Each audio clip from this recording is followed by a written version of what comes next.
No, you are not seeing this. This isn't a dream. I'm live again. Okay, it is March 15th, Monday, the first day of NFL free agency. It's supposed to be that these teams are just tinkering. You know, they're just supposed to be reaching out. But no, that never happens, okay? This is the real free agency. This is where we find out the biggest moves, the biggest names, the biggest signings, and really the moves that are going to change these rosters and these teams for the 2021 NFL season. So in this video, as it went down earlier today, if you didn't already check out that live stream, I suggest you do. This is the video where I react live, I take comments, I take questions, and I break down every single signing. What I do from there is I cut every single segment up, and then I put them all up on YouTube for you guys to find. If you just want to talk about your own team or want to hear my analysis about a specific signing, you can head over to those videos. But this is for the real diehard fan here that wants to hear about the entire NFL and wants to hear me break it down live, all right? There's no edits. There's no cuts. This is raw, all right? So before we get into the rest of the signings today from the NFL that happened, because I couldn't do every single signing from earlier in the earlier portion, so I still had some carryover. It feels like the NFL is getting a little bit slower here. Like, it's slowing down a little bit in terms of the signings tonight, so I figured, why not finish it off strong here tonight, go live once again, and let's finish the rest of the signings here live with the people in the comments, okay? So before I do that, make sure that you do Gronk spike that like button, and don't forget to subscribe to the Bottom Line View for more NFL videos just like this. It's probably going to be more difficult this time around to find this video or to get the notification for this video, because I know I've already posted 2 videos today. So sometimes YouTube, they don't like it when you do 3 videos in a day. But hey, I'm doing 3 videos in a day, YouTube, so you're going to have to deal with it. So make sure you guys do Gronk spike that like button. Very, very, very, very, very important. Okay? Let's check out your comments real quick. Let's say hello to the people, because I like saying hello to the people. So, what's up, Turtle? He says, famous Jameis. We're going to talk about him probably first. Can't wait to see your analysis on the Eagles today. Yeah, the Eagles, great moves today that they made. Ultra says, crazy signings. What's going on, Ultra? 49ers Media says, go Niners. What's going on, bro? Singh says, hello. Go Bucks says, let's go Mitch. Damn right, go Bucks. He says, Pats fan singing to the Lord. Beavis says, butthead. What's going on? Connor says, Mitch, check my edited pic of Hendrickson on your tweet about this video. Do you agree? I'll check it out. One Pride says, winners of free agency or the ones who wait? Or are the ones who wait. He said or, but I think he means are the ones who wait. Sometimes not. Go Bucks says, I have a link in the Discord and video suggestions for players who've been cut and don't have a job. Ultra says, Bengals gave a lot of money to Hendrickson. That is true. We'll talk about that. How do I feel about the Pats signings?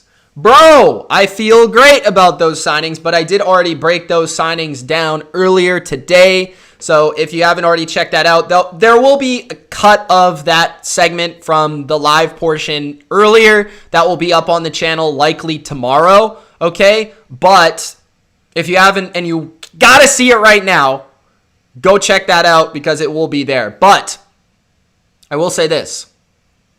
I like them. Okay? Rob says, Bourne was a good signing for the Pats. I appreciate that, Rob. I appreciate that. He says, welcome back, Verrett. Coming from a 49ers fan, you like to hear it, that the Patriots signed a good receiver. Michael says, the Winston era begins. Yes.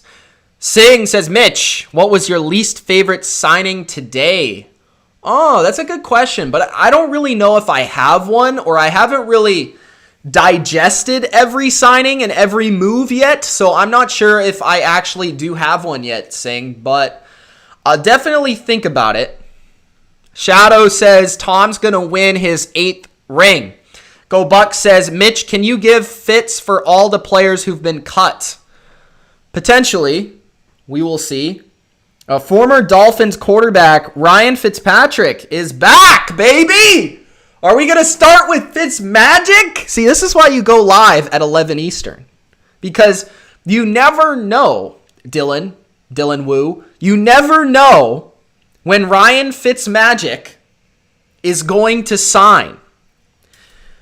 Fitzmagic has agreed to a contract, 1 year, worth $10 million. $10 million. That could grow to $12 million in incentives. So Fitzmagic is back, baby. Let's react. Ryan Fitzpatrick is back. Fitzmagic is back with the Washington football team. Could he be the starter for the Washington football team? You know, I thought that Ryan Fitzmagic got a really raw deal last year. Like, I do not understand why the Dolphins decided to sit Ryan Fitzpatrick. I think ultimately that was the wrong move in 2020 in that season. I think Ryan Fitzpatrick, as we saw, and we compare the performances of Tua and Fitzpatrick, as much as you might like Tua, I think most people would say that Fitzpatrick was the better quarterback last year. So I really thought that Fitzpatrick got just, especially because he was winning and the team was winning and they were successful. It's hard to sit a quarterback when a team is winning and a team is successful. And I think he got a really, really bad deal there. But now he's back. There was reports that he would retire, okay? But he has not retired. He is back. 1 year contract, $10 million, up to 12 in incentives. Now, I think that this is a little expensive for Washington, considering that Cam Newton got $5 million and Jameis Winston got $5.5 million. I think both quarterbacks are better than Ryan Fitzpatrick. But I do understand why he got 10, because there's a couple reasons here. So Fitzpatrick has actually performed quite well over the last 2 years. So I'm not saying that $10 million is too much for a borderline starter in this league. Like, that is not a lot of money. I just thought in comparison to the other two guys, you know, it felt a bit rich. But I think the biggest reason that he got $10 million is because he might have retired. He was thinking about retiring. So in order to keep him from retirement, Washington had to pay him to get him in their building and make it enticing. I think also they were probably looking at the quarterback market and they saw the Jameis Winston domino fall and they said, you know what, we're running out of options. We need a quarterback. So let's give $10 million to the Magic Man himself, Fitzmagic. So I like this move because I think it gives them a veteran quarterback. Whether he's their starter or not, it doesn't matter. I think having Fitzmagic in the building is a valuable asset to have because he certainly can come in and play and start for you.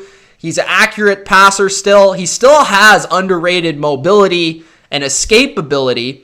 He's quite a smart quarterback and a smart football player.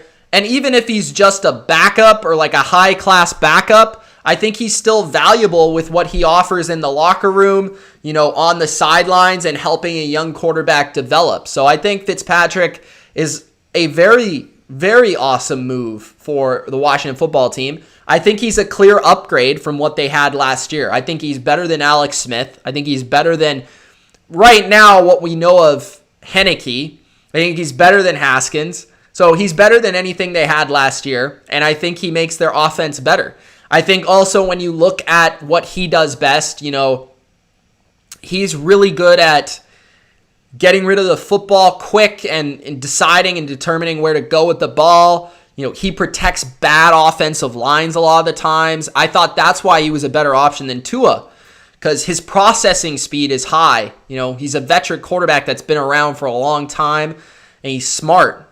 And he can still sling it a fair amount. He doesn't have the biggest arm, but he still has enough of an arm to make plays and thread the needle. And as Coach says, he's a gamer. I really think Fitzpatrick As a Patriots fan, he's played for the Bills, he's played for the Dolphins, he's played for the Jets. I've seen this guy play countless times versus my own team. So the fan fear of seeing Ryan Fitzpatrick is a real thing.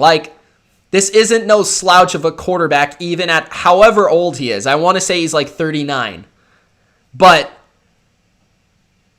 I'll just tell you this. In Week 17 in 2019, I did not want Ryan Fitzpatrick to get the ball because he ended up going down the field and scoring and eliminating us from a bye.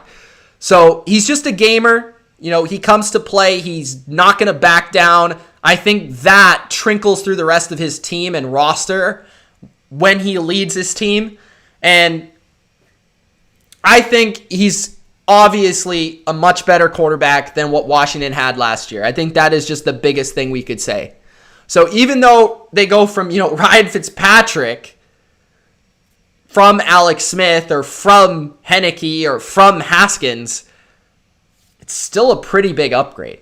And I know that we look at Fitzpatrick as this bridge quarterback, as this guy that was kind of a human suitcase and a journeyman, but he's played solid football over the last couple of years. And I think he'll play solid football for Washington. We'll just have to see what Washington does with the rest of their quarterback position. But I do think Fitzpatrick can provide them with a decent enough starter for them to be, around what they were this year, if not a little bit better. So I like it. Fitzpatrick, Fitzmagic, he's back.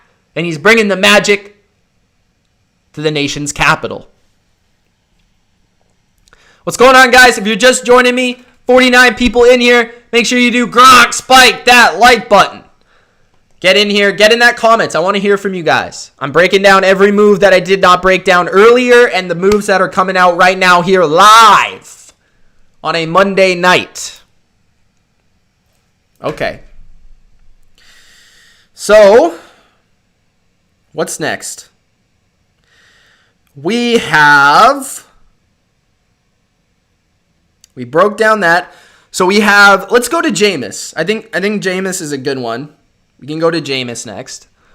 So, Jameis Winston re-signs with the New Orleans Saints on a 1-year, $5.5 million contract that brings him back to Sean Payton.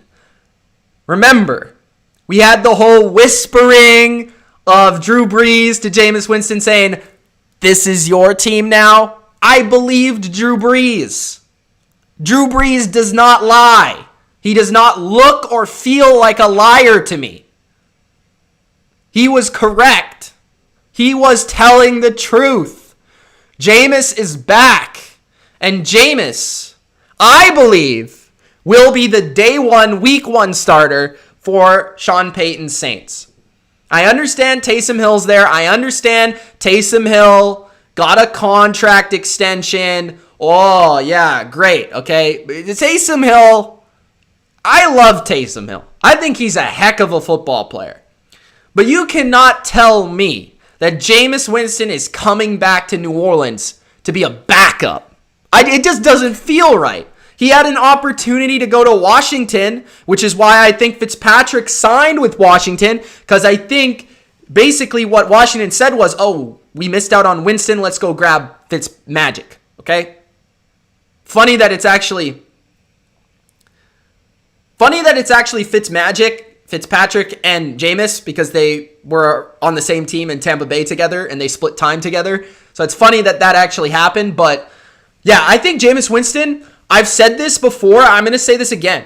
I think Jameis Winston is going to have a good 2021 season. Jameis Winston is talented. Jameis Winston is a great thrower of the football. Jameis Winston, inside a Sean Payton offense, will thrive. Sean Payton is a genius, guys. I know, we don't really give the credit that Sean Payton deserves. Sean Payton's one of the 5 greatest offensive football minds of all time. And he's going to be putting Jameis in a place to succeed. They still have an awesome offensive line, that can protect for him and buy him time. Remember, Jameis isn't good with... Okay, this is the thing, all right? There's a few things to be said here. So, Jameis is the opposite of Brees in terms of he likes to hold on to the ball. He likes to buy time to get rid of the ball. And he does make big plays because of that. Okay? He often makes big plays running around and buying extra time and scrambling and on the move throwing, right? Drew Brees is the opposite. Drew Brees is literally snap throw. So the greatness of the Saints offensive line will be tested, but it is a very good offensive line, and they really haven't lost any pieces despite, having to get up to the cap. We'll have to see what the Saints do in order to do so, but I'm sure they'll keep that offensive line intact. They have Alvin Kamara, that can take the load off of Jameis. They can run the football well. Jameis can give them more of a downfield dimension to their offense. Michael Thomas should be healthy and ready to go, and I think their offense is going to be good. Has Sean ever had a bad offense? And, Jameis has always put up numbers. He might not put up W's, but he's always put up numbers. So he's talented. He is more talented than at least 10 starters in this league. Like, I get it. He threw 30 picks, but he's talented. So I think he's in a situation there in New Orleans. If Sean Payton can cut back on the turnovers, he'll be successful as their starting quarterback. And I'm looking forward to seeing part 2 with Jameis Winston because really, he deserves another opportunity. So it's nice to see him get that opportunity. Now, Taysom Hill is going to be involved, if not more involved than he was with Drew Brees, but I like that Jameis is back. I think this is the best spot for him to succeed. So, Jameis is back. 1 year, $5.5 million. Should touch on the contract. It's about the same as Cam Newton's. So, makes a lot of sense. And both the Saints and the Patriots are going to be playing with quarterbacks that don't really cost their teams a lot. And I really like what Belichick is doing over there because he's kind of putting the money into the rest of the team, while the Saints are trying to buy themselves and get themselves out of a hole salary cap-wise. So it's probably the smart strategy. But I think it's a steal. Jameis, a talent like Jameis is worth at least $20 million. So they're getting him at a fourth of the price, basically. And I think a lot of that has to do with because Jameis wanted to play for the Saints. And I think that's really the only reason. I think if he signs with Washington, you're probably looking at a $10 to $15 million contract, maybe even 20. So, yeah, I think the biggest reason they got him at the price they did is because he wanted to play in New Orleans. And why wouldn't he? So, Jameis is back in New Orleans. Next move. All right, what do we got next? Dalvin Tomlinson and Trey Hendrickson. We should go there next, I guess. So let's go with Dalvin Tomlinson. Hey, Shadow Gamer. No Cam slander in this chat. If I see you slandering Cam one more time, I will tell Turtle to boot you. All right?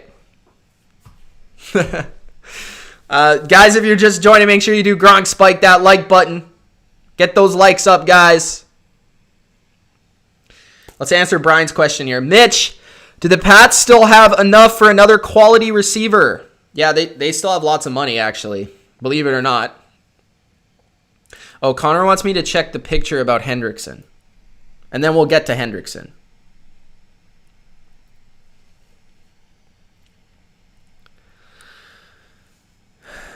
Okay. So, janitor. Why? I don't get it. Mopping up the sacks? Is that what it means?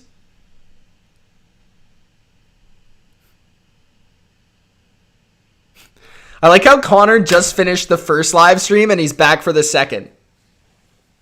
All right. Ultra says I can't see the Saints getting past the Bucks. I can't either. But the Saints should still be competitive. Okay. Let's check that contract for Hendrickson real quick. So 4 years, $60 million, 32 in the first two. All right. Defensive end, pass rusher, off the edge, Trey Hendrickson has signed with the Cincinnati Bengals. It's a big contract too. 4 years, over $60 million, and in 2 years, $32 million. Trey Hendrickson was one of the more intriguing pass rushers on the market because he was absolutely phenomenal in his last year in 2020, right? Near the league lead in sacks. Over 10 plus sacks, 12 plus sacks last year. But the rest of his career has been kind of okay, kind of average, kind of replacement level, kind of just rotation level.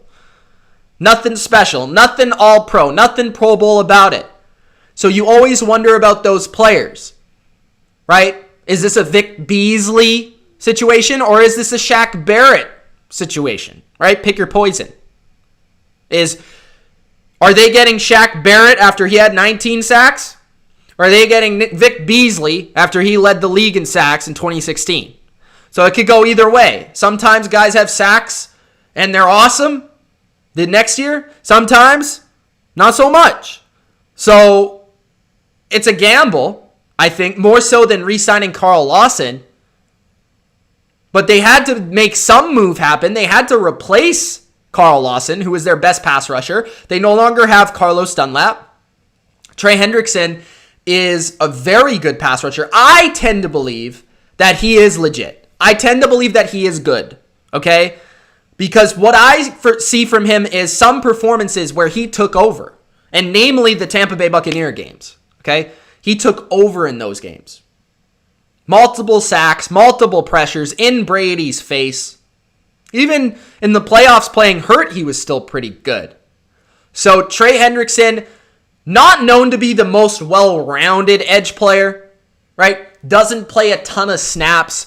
Isn't the greatest versus the run, but I fully believe he is capable of doing so.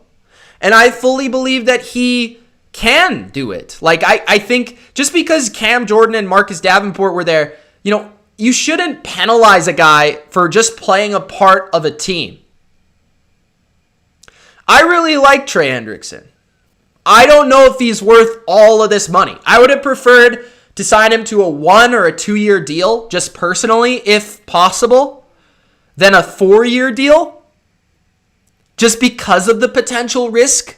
But I do get the contract, right? So the contract is 2 years, $32 million. So most of the money is at the front of the contract. So that makes a lot of sense if you are Cincinnati, because you're saying this guy's rather going to be really good at the beginning or he's going to suck. So we'll know within the first or second year if this guy is going to give us production. If not, we'll move on and we'll have a way to void those numbers. So I like the way they structured it, and I believe Trey Hendrickson is a good fit for this defense. He gives you probably not the same amount of well-roundedness as Carl Lawson, but most of his career, Lawson has been mostly a pass rusher. So I don't see too much of a difference here. Hendrickson, it has a very high motor, just good, really good technique, really good hands, good finesse, good bend, and I think suits this team. I think if the Bengals are looking to rebuild their defense, you want to have a defensive lineman that is tough, blue collar type, and I feel that's Trey Hendrickson. So I like the fit. Fits a traditional Bengals edge player. And I like that they were able to replace Carl Lawson here. Maybe they were even higher on Hendrickson than they were Lawson. We will not know. But I think it's a good move. So Hendrickson to the Cincinnati Bengals to replace Carl Lawson. The Bengals get themselves a new pass rusher. All right. Next one is Dalvin Tomlinson. Has there been more signings? Or has the NFL calmed down?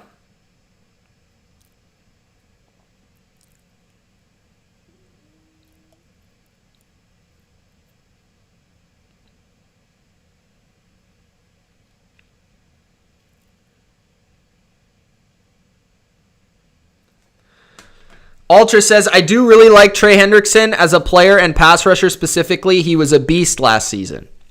Old Man Mob, what's up, bro? says, do you think the Patriots are going to be able to re-sign Andrews? Yes. I would expect them to re-sign Andrews tomorrow.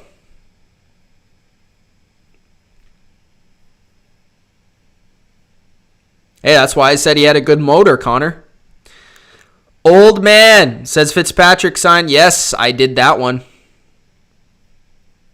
Gabriel says, now that Nelson Aguilar got a $13 million per year, do you think Golladay will get paid more? No, I think he'll get paid around $20 million.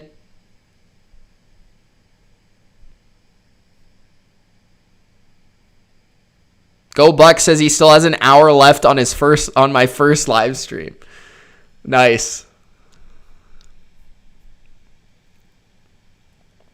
Okay. Next, let's try to get every person in here to like this video. I know that's hard to do. If we could get 40 likes right now, let's do it. Gronk spiked that like button. Holden said, are you worried about the large amounts of money spent by the Patriots? Absolutely, positively not. Okay. Dalvin Tomlinson. Guys, if you have money, you got to spend it. That's how life works. All right. No, I messed that up. Redo. The Minnesota Vikings have their man. A big man. And his name is Tomlinson. Tomlinson, not LaDainian. Dalvin Tomlinson. One of the best nose tackles in all of football. Dalvin Tomlinson of the New York Giants. The best nose tackle in free agency this offseason. Over 300 pounds. Huge. Big run stuffer. And this is exactly what Minnesota was missing last year. Now, it will be fascinating to see what Minnesota does with Michael Pierce. The first thing that comes to mind with this signing is Michael Pierce, is he still going to be on the team?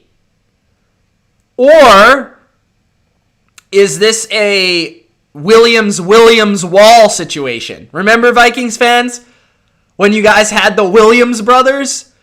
Like 700,000 pounds of just beef in the middle of your defense? Is that going to be the case for Minnesota with Pierce and Tomlinson? Or are you going to get rid of Pierce? So that's something to consider because he didn't play last year, right? So, and we've also heard about Danielle Hunter.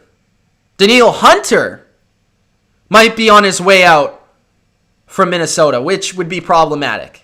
I think that would be a huge, ginormous loss. Hopefully they're able to keep him. But I think one of the underrated losses of Minnesota was actually losing Joseph from Linval Joseph last year to the Chargers. You know, not having that big man in the middle. Of course, they tried to get Michael Pierce to replace him, a younger body, similar player, but he wasn't able to play, wasn't able to suit up. So the Vikings defensive line struggled, along with not having a true number one pass rusher like Danielle Hunter. They struggled. Their defense stunk last year, but I think it is highly fixable. And it all starts up front for Zimmer, right? He wants at least one or two big run stuffers in the middle, and then he wants fast edge rushers that can get to the quarterback, right? Linebacker, already a pretty good position for you. Eric Kendricks, Anthony Barr. You might lose Eric Wilson, who's a free agent. You probably have to look at re-signing Anthony Harris if he's still out there. I haven't even heard a single word about him. Cornerback, definitely got to look at that if you're Minnesota. But now, if you're able to keep Hunter, I like your defensive line for the most part. I think Tomlinson is an absolute beast versus the run. Just takes over. He's one of the best run defenders in the league. Almost to the point where if he's on your team, you don't even have to worry about the run. Like, you're going to be good versus the run if you have him.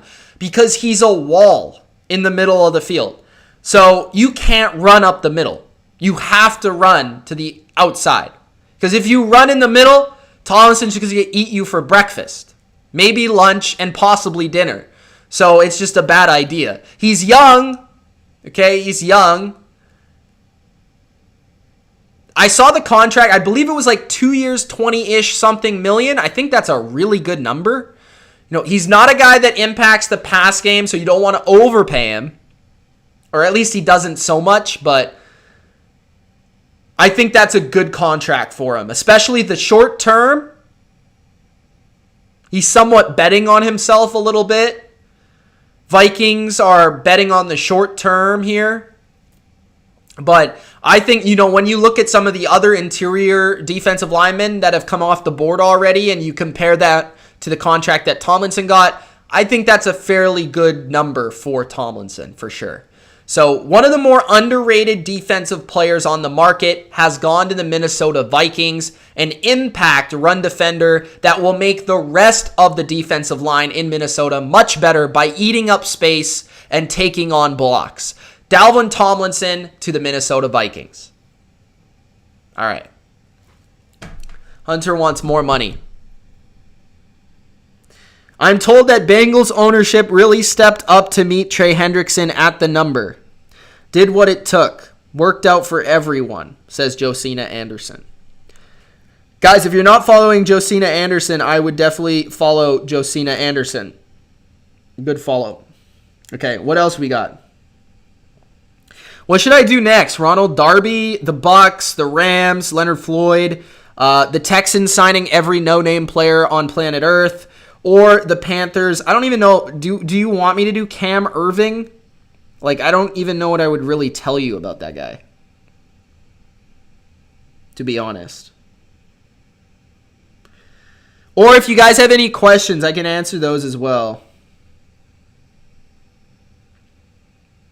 Did I do Carl Lawson yet? I don't think I did. I should do Carl Lawson next.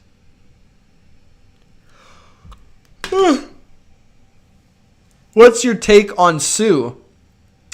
Sue should be back. Sue should be back. Let's check the contract for Lawson.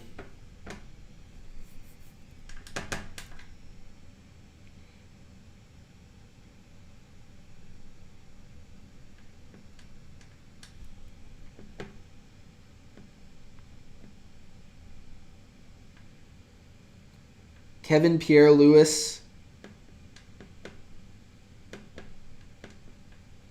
Apparently Shaquille Griffin might go to the Browns. I already did Corey Davis, bro. I did the Browns earlier live stream. If you haven't already seen it, that will be probably out tomorrow. They got John Johnson, if you're curious. Did Seattle trade their quarterback? No. Is Adam Butler staying a Patriot? Hopefully.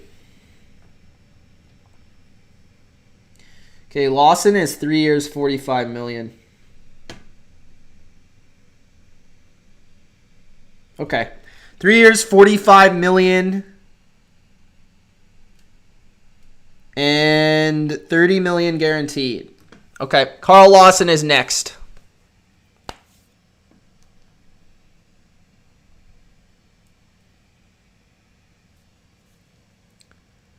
The New York Jets have been searching season after season, year after year.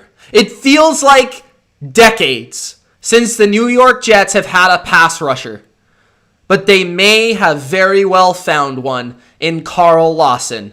Carl Lawson, 3-year contract worth $45 million, up to $47.5, $30 million guaranteed. Carl Lawson was arguably the best pass rusher on the market. I would have ranked him second, maybe third overall out of all of the pass rushers, all of the edge players available, only behind really Shaq Barrett. Carl Lawson is just entering the prime of his career. Carl Lawson is coming off the best season of his career, where he was one of the most productive pressure players in football. Carl Lawson is a phenomenal athlete with combined speed, quickness, and strength. He is a picture-perfect fit for the Seattle scheme defense of Robert Saleh coming off the edge and dominating. Think Cliff Averill. That's what I would throw out there. This is a player that's going to dominate the edge. This is going to be a player that's going to thrive in a similar way to Nick Bosa, who's thrived in San Francisco, right? Both players, similar skill sets. Great athletes, great power rushers. Both are great power rushers. More so than bend, although they both possess it. Both have great speed to power. So Carl Lawson, great young defensive end that's going to really fit this scheme and really provide the Jets with a pass rush for the first time since I don't even remember. The 80s? Maybe the 90s? I mean, you guys had like Calvin Pace. Who else you have? Other than interior defensive linemen. So now you look at this defensive line, man. Woo! You've got Quinnen Williams and Carl Lawson? And that's just the beginning of it. There's other underrated players on that line. So I really like the way the Jets have built their line. We understood they needed another edge player, but like that combo is going to be phenomenal for years if they can keep those guys together. Now, I think what you need to look for is them to sign a corner coming up. They just signed Corey Davis at wide receiver. They need to build that offensive line. Gastineau. That was the 80s, bro. That was a long time ago. So the New York Jets, I love Carl Lawson. I've had a crush on Carl Lawson as a football player for 3 years. I think he's been underrated for years. He finally just had his best season. He was on the open market, and he got paid, man. He deserves to be paid, and I think Jets fans are really going to like this guy. And I think he's going to fit Robert Saleh's defense perfectly. So you have yourself a premier edge rusher, New York. Let me know in the comments what you think. Carl Lawson. To the Jets. Jets. You guys better have clipped that. I know, what do you... Probably Lenny. Probably Lenny's going to clip it. All right. Reddick to Baltimore? Is that legit? Romeo Okwara. I did not talk about that yet. I thought it was solid re-signing. I thought it was good value. Go Buck says, Mitch, now that we signed Henry Anderson, will Guy or Simon be back? I think they both could be back for sure. I don't think either are going to be very expensive. But what I would expect if either are back is that they're going to play small roles. I honestly don't know if John Simon will be. I think probably Lawrence Guy is more likely, even though they signed Anderson and Godshow.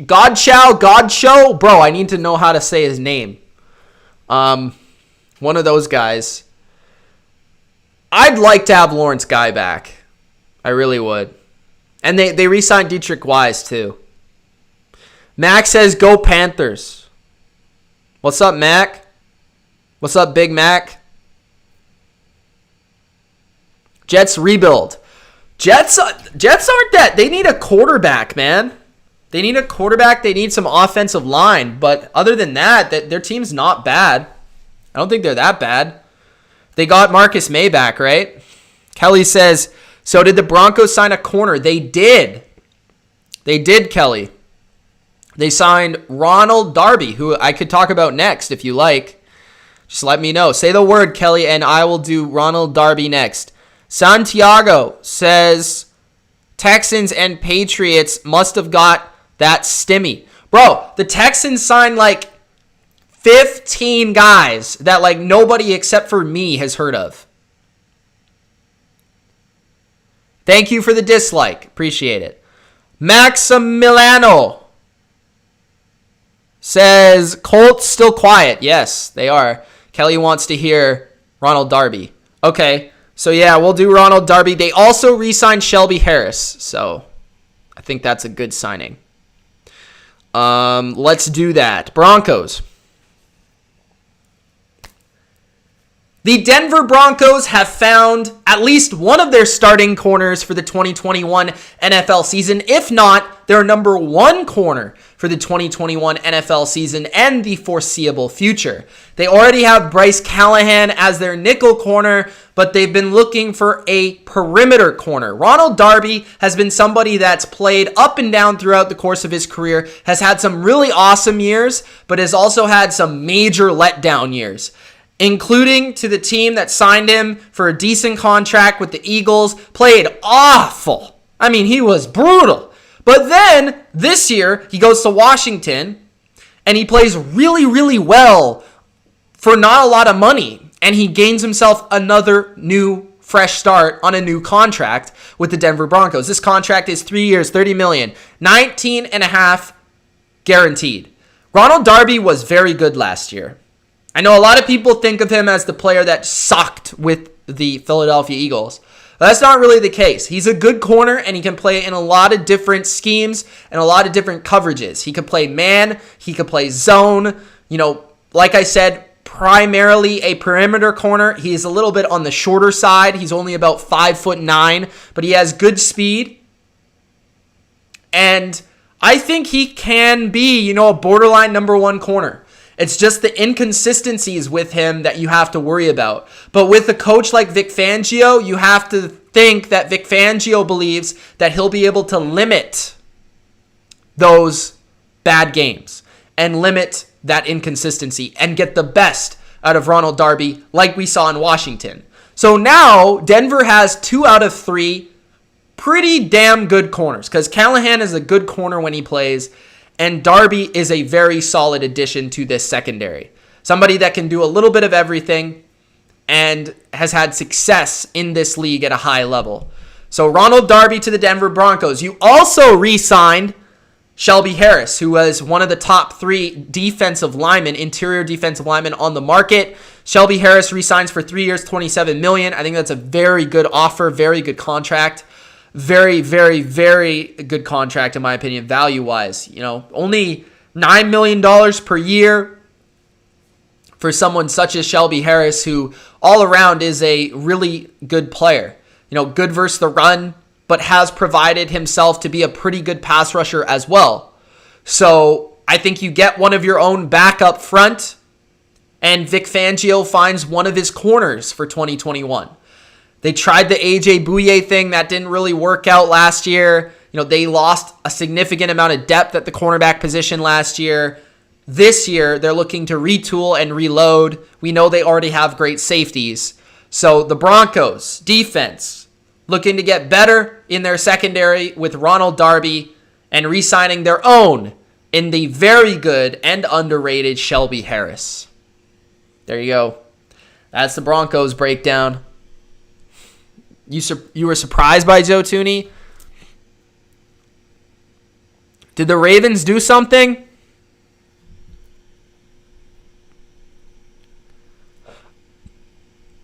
The Ravens do something yet? Hey guys, we have 76 people in here right now. If you haven't already, Gronk, spike that like button. Good night, Kelly. Gronk, spike that like button, guys. Get up to 50 likes. Let's go. Thank you for being here late at 11:45 Eastern. Appreciate it. I knew you guys would come back. You haven't been around for about a month, so I'm definitely holding that over your heads, but I knew you'd be back. All right, Broncos are done.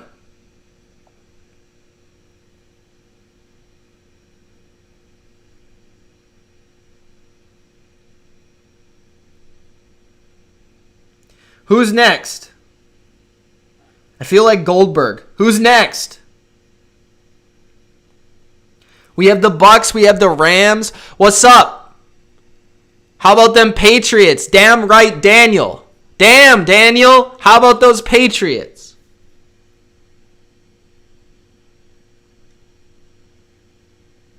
We've got the Rams. Should I go through the Texans? Code for what? Unlocking my phone? What was it? Tell me. Mike says, with the slow receiver market, you still think Waddle and Smith flying off the boards? I think they'll both go in the top 15.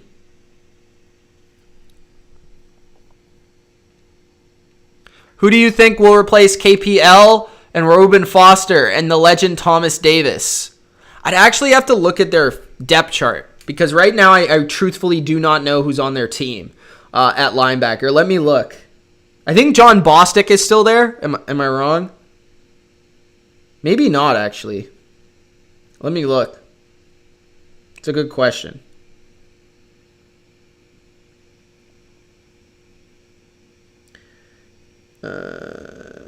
Okay. Yeah, Cole Holcomb. Michael Kendricks is a free agent. Hudson is an interesting guy. Yeah, they need a linebacker. So Bostic and probably somebody else. Maybe Holcomb and... Yeah, I would look for them to sign a linebacker.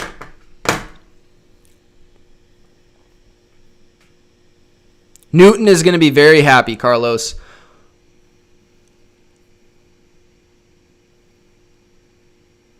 Daniel says, who do the Patriots take in the draft?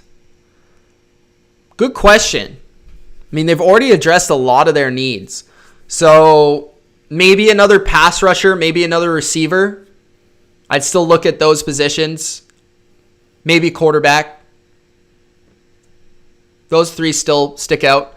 What the hell is Denver doing? They got Ronald Darby, bro. Best landing spot for Will Fuller. Probably the Packers. Maybe the Giants. I think the Giants would be actually a really good landing spot. Kyle Pitts. I'd prefer like Waddle. But Pitts would be cool too. I'd be down for that. Okay, so should we do the Texans? Bostic is a former Patriot, yes. Everyone's a former Patriot. Okay, let's do I don't know if I missed the Texans. I got like 18 of these signings here. We got Grugier Hill. Let me know if I miss anybody. Grugier Hill, Andre Roberts, Joe Thomas, Justin McCray, Terrence Brooks, Malik Collins, Kevin Pierre-Louis, and Chris Moore.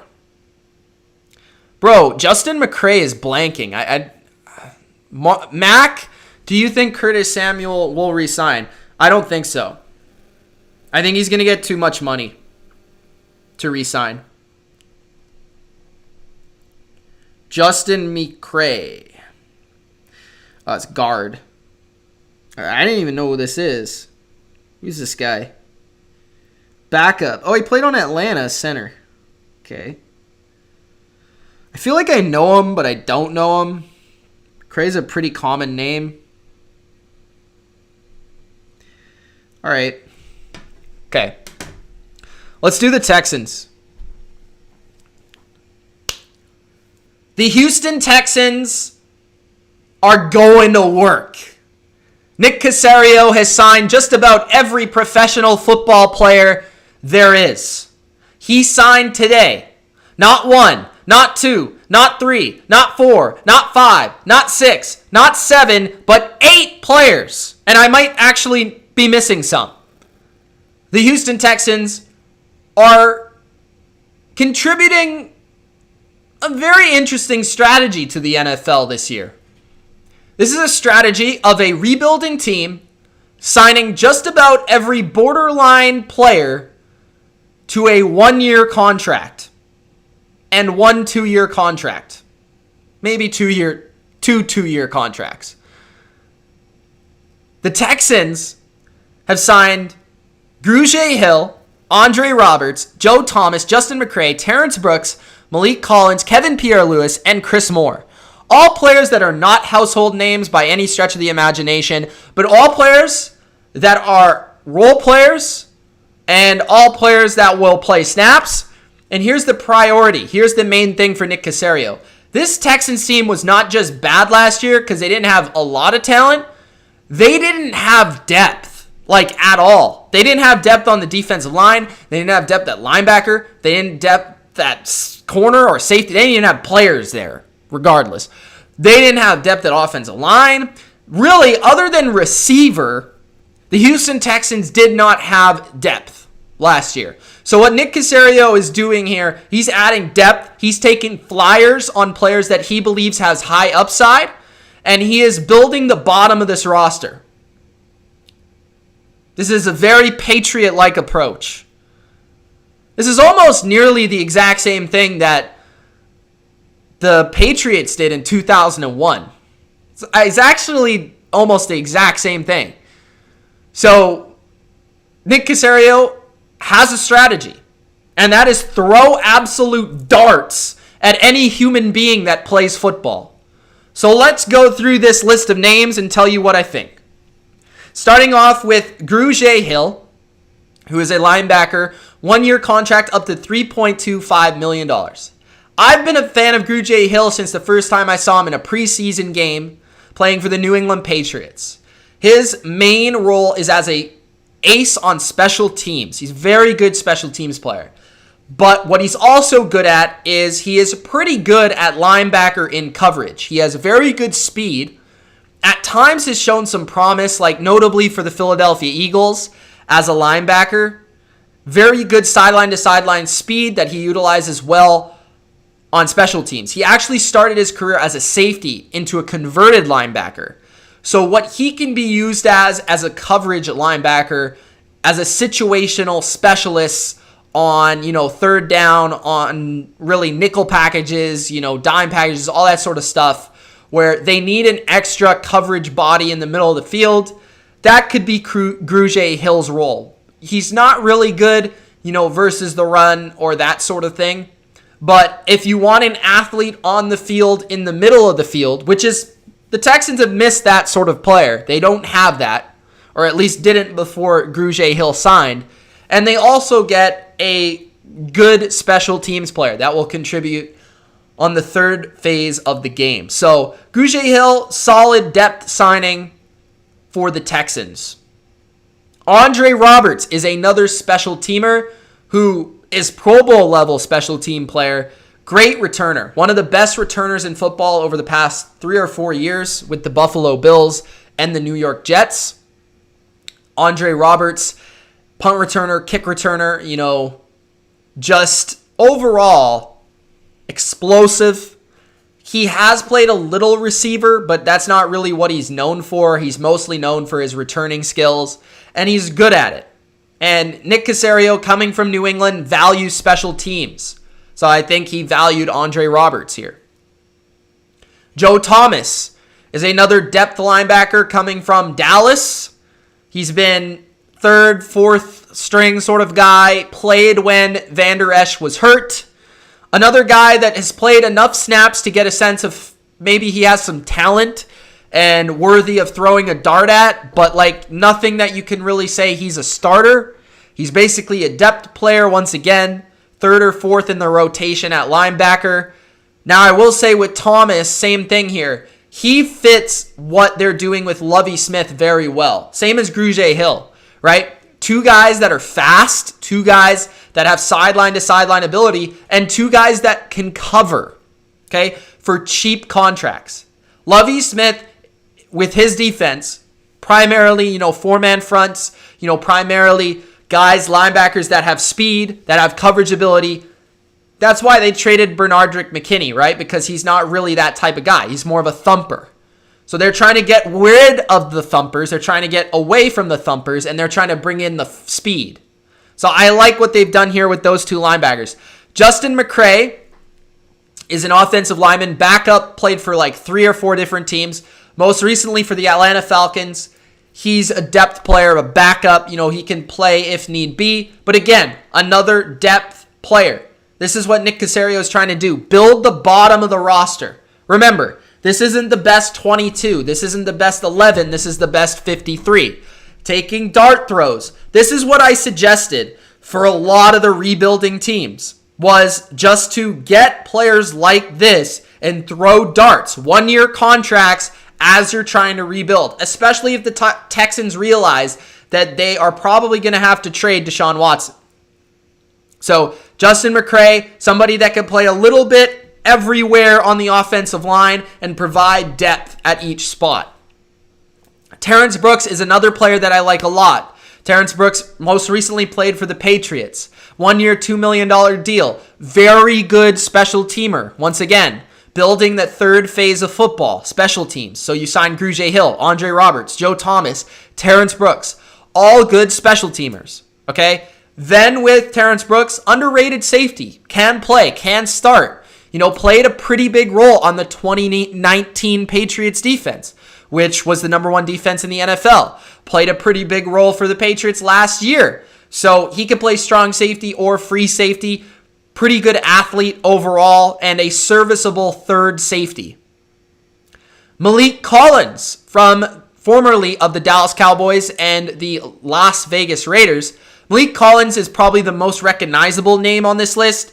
1-year, $6 million deal. Okay, he is somebody that's played really well in the past as an interior defensive tackle in a 4-man front. Right, he has had success with the Cowboys in a similar defensive scheme to Lovie Smith's, and I think this is a pretty good value for Malik Collins, who's a solid player. Solid player. Probably more of a pass rusher than a run defender.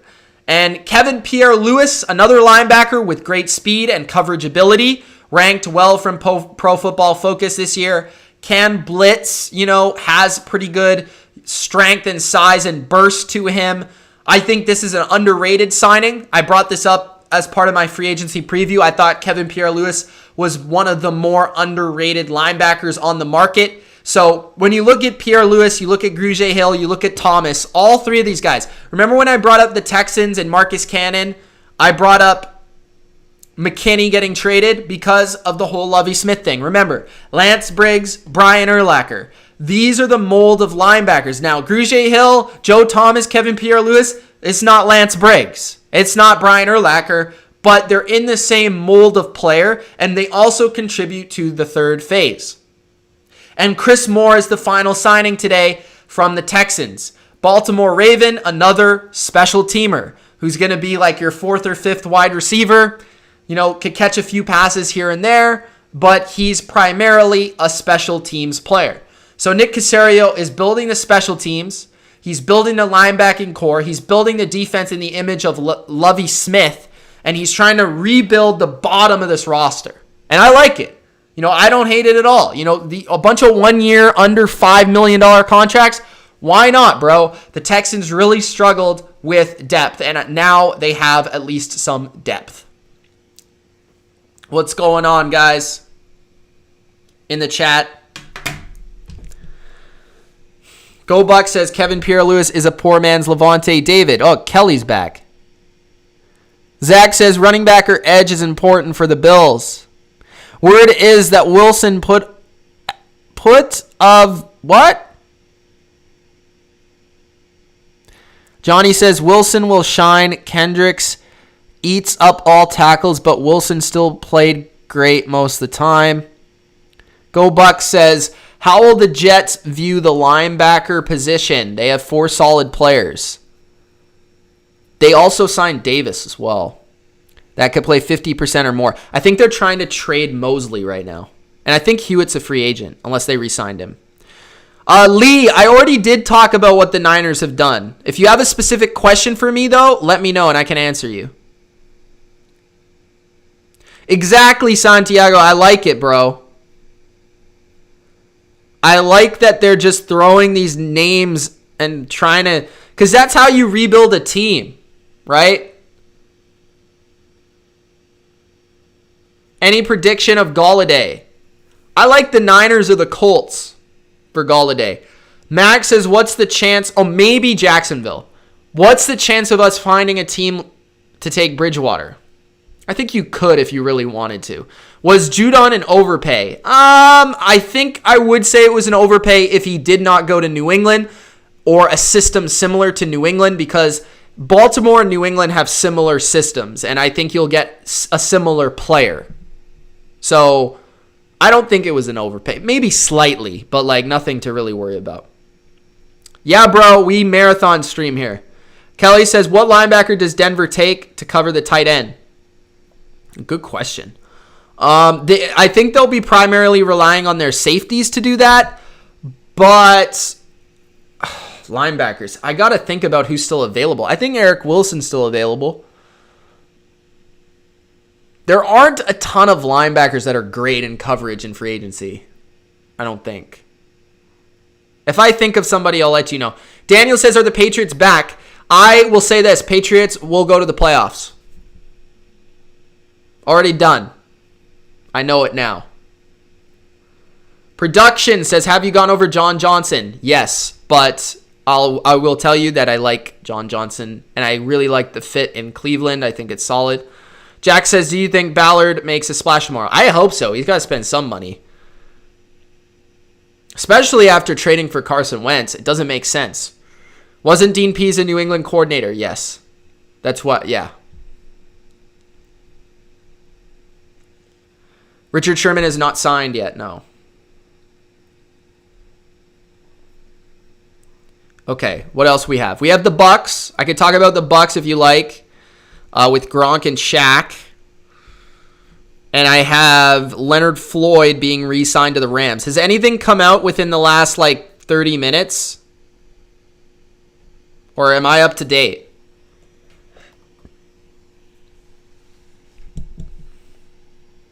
Any truth to the rumors on Mitch Trubisky to the Niners? I think, honestly, I think that would be better than people think.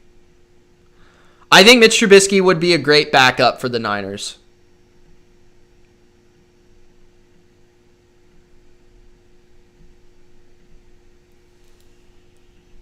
Better than what they had. He's better than Nick Mullins. Okay.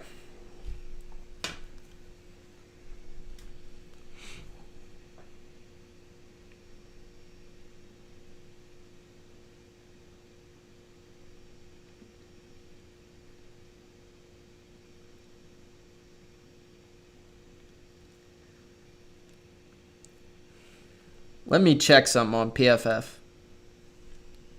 Based on today's signings, do you think the Patriots will still get Curtis or a different wide receiver? Well, they've already gotten Nelson Aguilar and Kendrick Bourne. So, I mean, if they were able to get Curtis Samuel, I'd be super pumped. But I don't know, man. I really don't know. Maybe they trade for somebody. But you have to consider they still have Jacoby Myers. Jacoby Myers is going to be in their top 3. And Edelman. They still have Edelman. I know that we forget that they have Edelman, but they still have Edelman. And who knows how good Edelman will be. But they still have him. So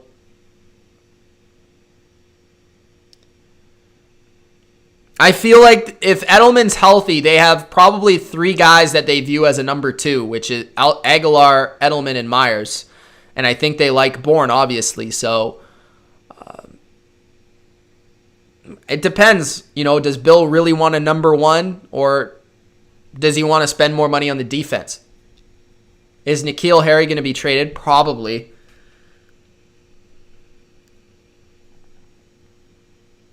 What will Denver do tomorrow? I'd expect another signing at corner. Maybe linebacker or offensive line. It's interesting that we haven't heard anything about them and quarterbacks.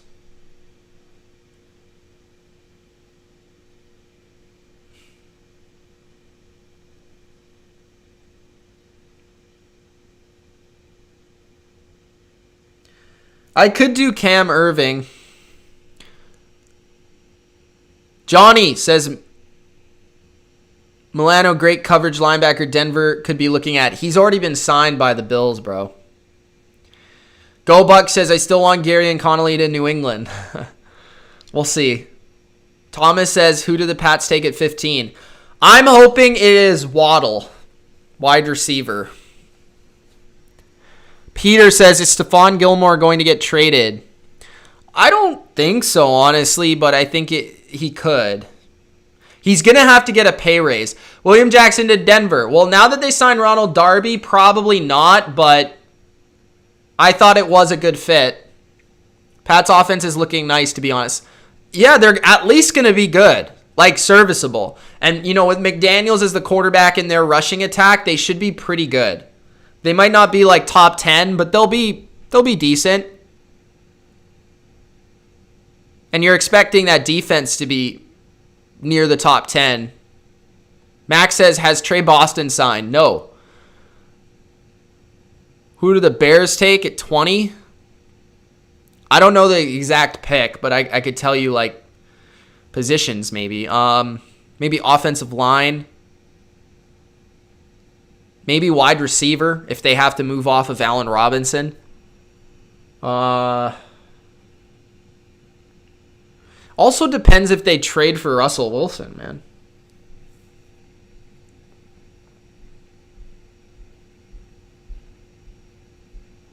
Okay, I'm going to do a quick... I don't know, should I do a Bucks recap? I don't know. What do I think of Drew Lock? I like his talent. I like him as a guy. I haven't liked what I've seen from him thus far. I think his decision-making is very questionable. Just overall, he makes some big-time throws. He has a good arm. There's just, I think the decision-making, the processing, the mental capabilities of the position, I think Locke is very much lacking in those departments right now. But that being said, he could get better. He just seems to make a lot of dumb mistakes. Yeah, Cam's going back to Carolina to play, isn't he?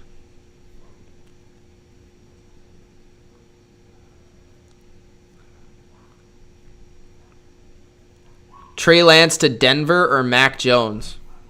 Well, maybe. What is most likely team to get Russ? Probably the Bears.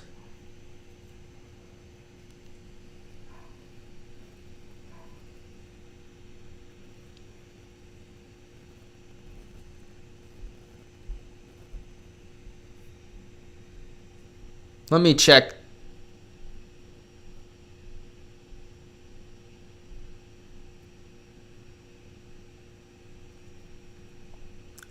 Looks like everything's over. And as soon as I get off, somebody's going to sign. When is the season back exactly? I don't know. Who will get Hunter Henry? I predicted the Jacksonville Jags, but I don't know. I could look up Hunter Henry and see if there's been any rumors. Can you guys see my phone? No.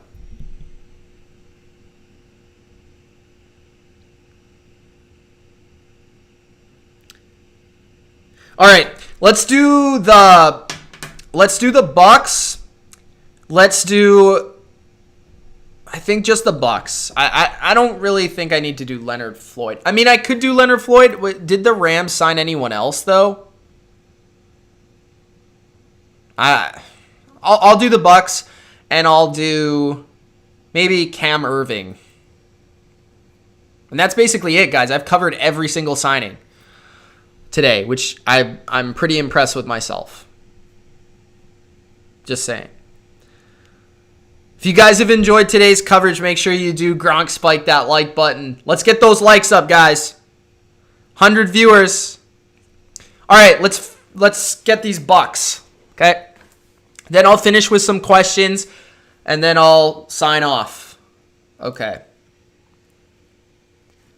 The Tampa Bay Buccaneers are getting the band back together. The boys are back. The Bucks are back, and they're looking to go back to back. The Tampa Bay Buccaneers have re-signed Shaquille, Shaq, Attack, Sack, Barrett, and Gronk, Rob Gronkowski. both today. They franchised Chris Godwin. They brought back Shaq. They re-signed Levante David. They re-signed Rob Gronkowski. Now, AB's still out there. Sue's still out there. Fournette's still out there. There's still a few names. But the main core of the Tampa Bay champion Bucks, it's back. Shaq is back. Gronk is back.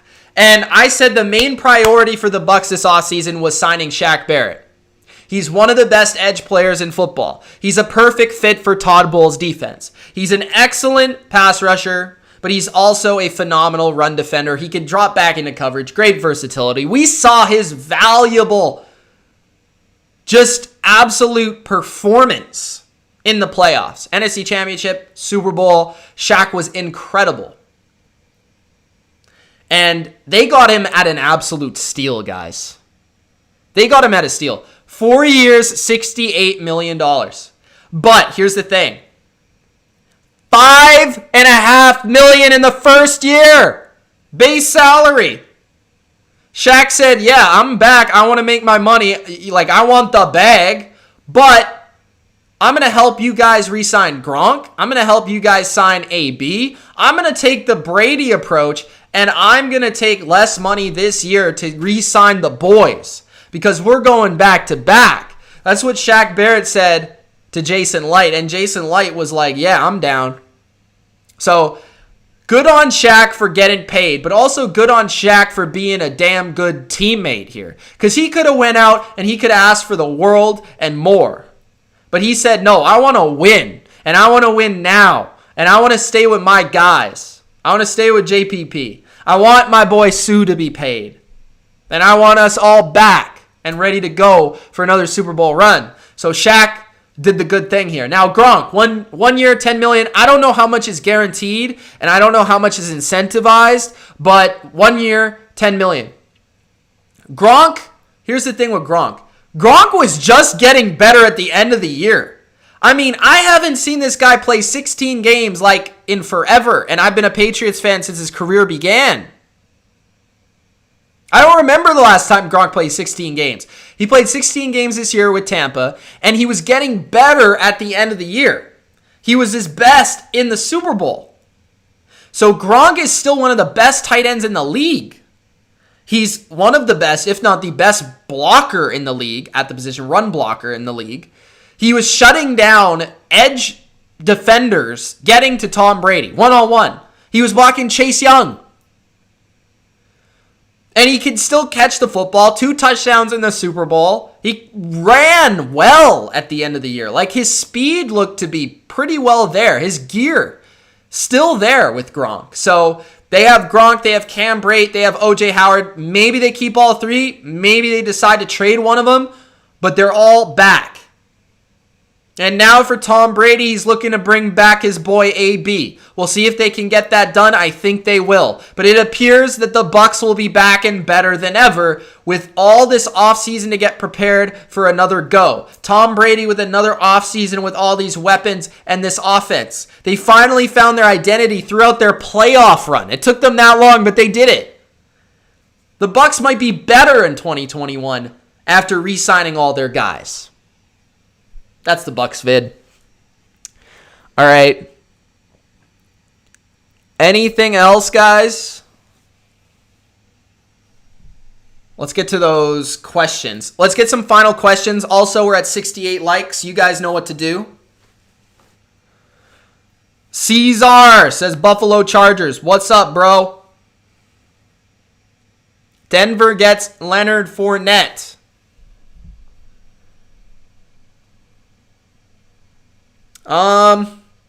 I doubt it. Doesn't really make sense. Mr. Peters says a good defensive line can rattle Brady. Go Buck says AB going nowhere. Manuel, thanks, bro. Is your first name happen to be EJ? Fabian says, hey, BLV, NFC lease predictions, please. As of right now, as of right now, as the rosters currently look on today, March 15th, or for some of you, March 16th, 2021, I would go Dallas first, Washington second, Giants third, and Eagles fourth. But I could see any of them taking each other's spots.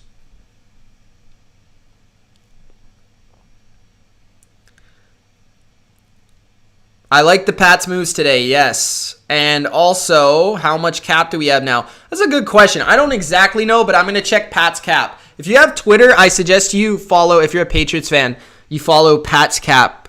He's really good. Like, this isn't a plug. He's just really good. I don't even know the guy, but he's really good. So,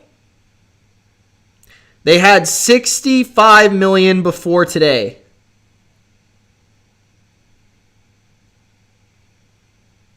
They have 62 players on their team right now. I don't know if he would know the official numbers. Let me see. So, according to him,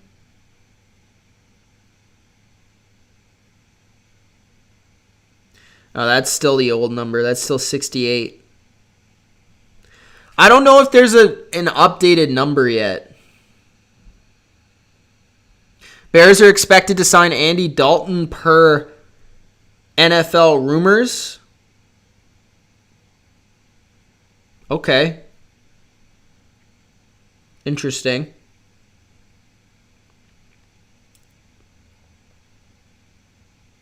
If that does happen, I'll do that right now.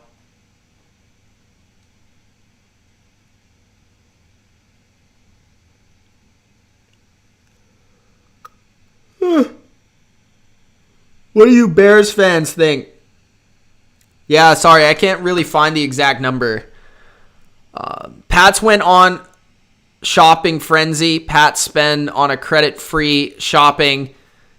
Pats still got around $10 million. It might be more than that. It might be more than 10.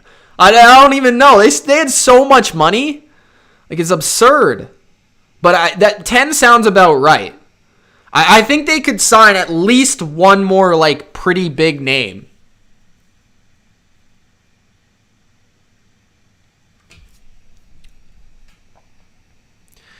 Singh says, Mitch, what do you do to stop the Bucs offense? Good question. You can't blitz them. You need to get pressure with 4. I think you need to play. Honestly, you need to force them to run the ball. And you need to play. Like, I think how the Saints play them is ideal. Like, that's how you need to play them. 2 safeties deep. If you can get away with occasional 1 safety deep, play some man, mix in some zone, try to be creative up front, try to make Brady see things like who's coming, who's going. It's not easy, though. They have so many weapons. Winrist says, I prefer the Bucs move on from Fournette, even though he performed well, because it's hard to get an upgrade or similar. Here's the thing. If he wants to play for like 1 year, $3 million, bring him back. But if it's like 1 year, $10 million or 1 year, $8 million, then that's where it gets a little bit too expensive. But if it's like 1 year, $3 million, dude, like, sure. Another key name to look out for Tampa, of course, is James White, who is a free agent right now. Denver getting Alex Smith. Maybe. I wouldn't sign Alex Smith if I was, if he was the last quarterback on earth. I'm sorry. He should retire. If they get Von Miller, I will literally come on this live stream. I don't even know what I'll do. I'll take this webcam with this tripod and I will run around my house. How about that? If the Patriots sign Von Miller, I will grab that tripod and run around my house.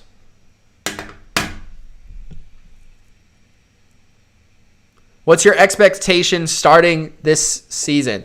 for the Patriots. My expectation right now is that they make the wild card. Happy Gilmore says, Corey Lindsley. What's up, Happy Gilmore? Lindsley was a great signing. I broke it down already, but very good signing.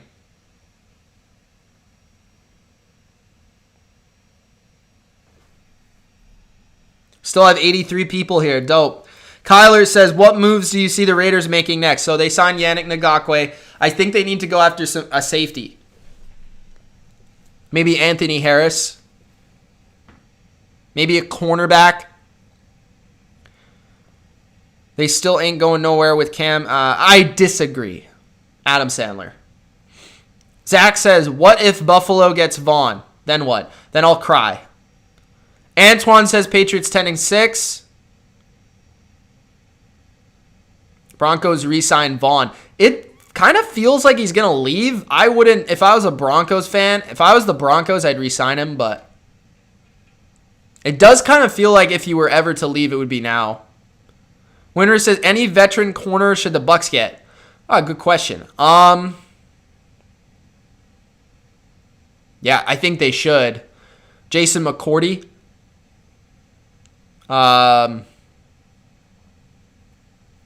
Thinking veteran corners. Patrick Peterson. Sean's Life says, should the Bucs start looking for Brady's successor? Nah. Look to win the Super Bowl first, and then we'll worry about that later. I've never been a believer in looking for the successor until you need to. That's just my opinion. I mean, if there's value in the draft and you feel really good about a guy, then that's a different thing. But to outright go out and look for the successor, I don't agree with. I've never agreed with that. That's not just the Bucs. I've never agreed with it. Tampa says, Mitch, do you find it interesting that 90% of the Super Bowl winners over the past 20 years wore their road whites? Yes, I knew that stat. It's interesting. I don't really know why. Maybe they feel like the road team, so there's like underdog to it. I don't know. Stephon Gilmore for OBJ trade. I'd be up for it. I think it'd be dope. I love Gilmore, but I would love to see OBJ on the Patriots. Vasquez says, you saw Cam last year, straight trash. If you can't run, he can't win. We'll see. Winter says, Pats made great moves today. Bill finally got some weapons. Yes, sir. Any linebackers in free agency for Denver? Let me look at the list that I still have here. I'll help you out. Free agency. Okay. Kyle Long to the Raiders. Did that happen? Like, is that a for sure? Malik Hooker to Vegas? I like that. That would be a good move. What team would benefit the most from Kenny freaking Golladay?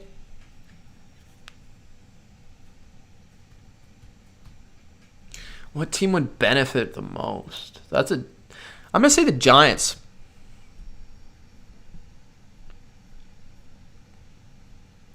Okay, linebackers. So KJ Wright, still available. Jayon Brown, still available. He would fit. Denzel Perryman, Nicholas Moreau, BJ Goodson, Devondre Campbell, Eric Wilson, Neville Hewitt, Josh Bynes, Avery Williamson, Anthony Walker, Malcolm Smith. Okay, so based on those guys, I'd say Jayon Brown would be a good fit. Neville Hewitt, Avery Williamson. Look out for maybe those guys as fits for Denver.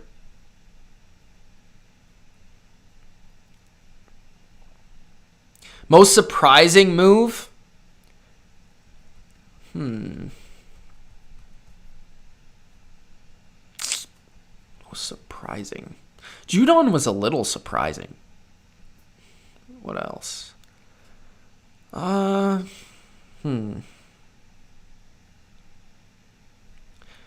I'm looking at all the moves here. Joe Tooney was a little surprising.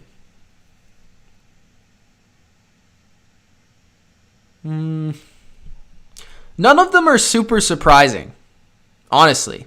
I'd say Matthew Judon was slightly surprising. And Joe Thuney was slightly surprising from the Chiefs. Dalvin Tomlinson, I didn't really think of Minnesota. So those ones stick out. Did losing Nelson Aguilar hurt the Raiders' offense? I think so. Yeah. He was their best receiver last year. Are you surprised by Trey Hendrickson and the Bengals? Not once I heard that Carl Lawson left. So if you would have told me that Hendrickson went to the Bengals, I would have figured it was because Carl Lawson left. Washington should roll with Heineke, be draft a QB, or they just signed Ryan Fitzpatrick, man. Max, they signed him.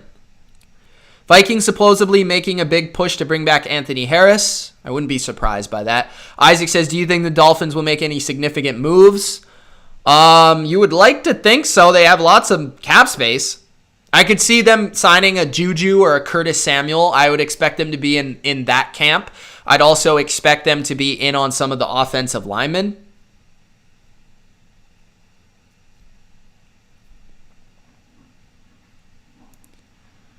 Dime says he's happy about Hendrickson to the Bengals. All right, guys, it's going to be about 12:30 Eastern, 9:30 here in the Pacific time zone. I hope you guys enjoyed this breakdown, part 2 of the free agency action. Tomorrow, I'll look to go live once again, so look out for that. And Daniel says reports of Von Miller to the Patriots. Stop getting me excited. All right. Thanks for watching. If you enjoyed, make sure you do Gronk, spike that like button, and don't forget to subscribe to the channel for more NFL on the Bottom Line View. More free agency coming tomorrow. Peace.